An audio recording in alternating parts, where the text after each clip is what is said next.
Bonjour, Dieudonné. Eh, vous êtes une personne très drôle. Oui, nous rions parfois de vos blagues dans l'espace.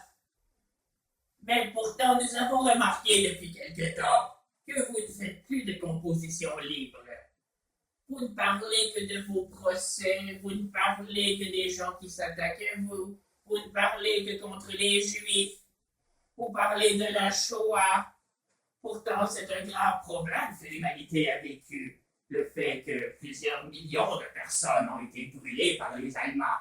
Personne ne peut en démentir avec les photos et les vidéos nombreuses qu'il existe à ce sujet. Je comprends que votre peuple noir africain a été malmené par le restant de l'humanité, par des complexes de supériorité inutiles, que surtout les Blancs ont eu.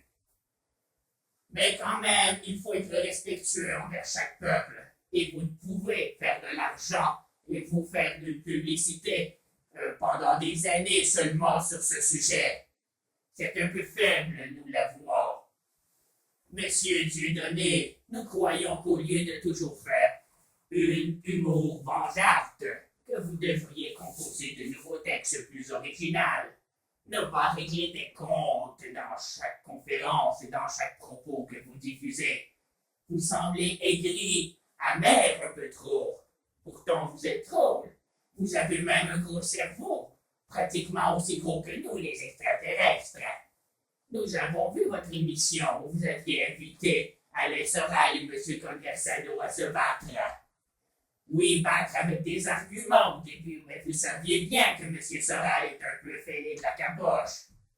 M. Soral a attaqué M. Conversano. La violence n'est jamais bonne, peu importe où qu'elle se trouve sur cette planète ou ailleurs dans l'univers. Ainsi, votre émission est très moyenne, nous dirions.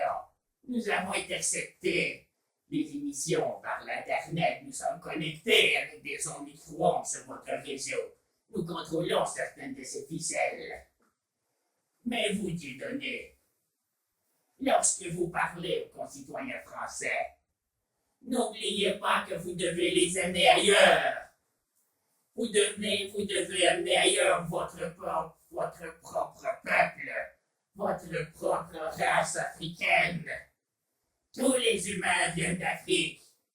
Mais justement, vous, les Africains, devriez être fiers de ce que vous avez accompli. Vous êtes l'origine de l'humanité. Mais pourquoi en Afrique il n'y a rien? Pourquoi l'Afrique ne peut se relever jamais? Elle a besoin d'un chef comme vous, monsieur Dieudonné. Vous êtes leur Dieu. Devenez le Dieu africain. Sauvez votre continent. Pourquoi vous ne devenez pas le nouveau Nelson Mandela africain? Libérez le peuple africain. Enseignez-leur. Souvent vous dites, je vais déménager en Afrique, Mamboula, Mamboula. Eh bien, faites-le. Sauvez l'Afrique de la corruption. Amenez l'Afrique à un autre niveau. Vous pourriez créer une monnaie africaine.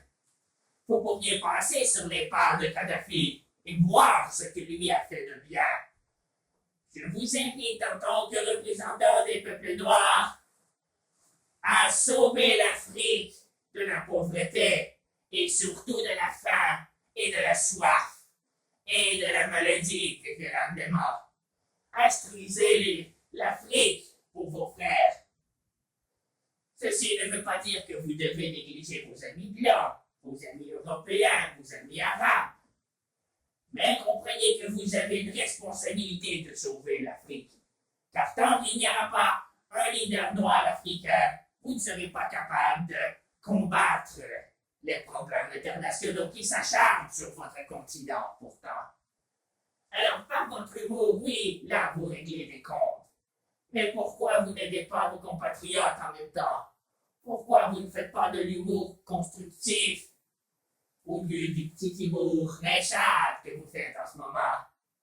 Associez-vous aux bonnes personnes. Et nous, les extraterrestres, regarderons ce que vous faites. Et je ne doute pas que nous serons fiers de ce que vous avez accompli d'ici quelques années.